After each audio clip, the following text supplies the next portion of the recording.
उपविभाग नोंदवण्यासाठी मूलभूत नोंदीमध्ये ग्रंथ पुस्तकांविषयी मूलभूत नोंदीमध्ये पुस्तक उपविभाग या मेन्यूवर क्लिक करायचे आहे। येथे ड्रॉपडाऊन मध्ये भाषा आपण निवडू शकता। समजा मी मराठी भाषा निवडलेली आहे, समजा ड्रॉपडाऊन मध्ये आपण भाषा निवडू शकता। समजा मी मराठी भाषा इथे निवडत आहे।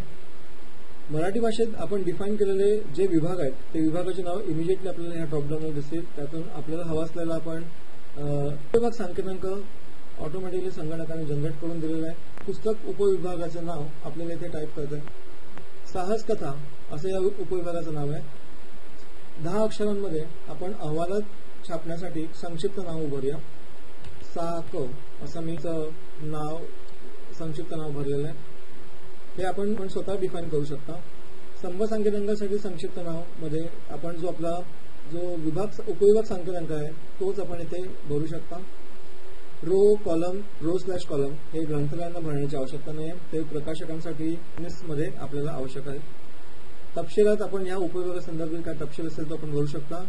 डिफॉल्ट म्हटल्यावरती निवडलेल्या विभागातील हा उपविभाग डिफॉल्ट म्हणून मान्य, डिफॉल्टवर क्लिक केल्यानंतर निवडलेल्या विभागातील हा उपविभाग डिफॉल्ट आहे असं गृहीत धरलं जाईल।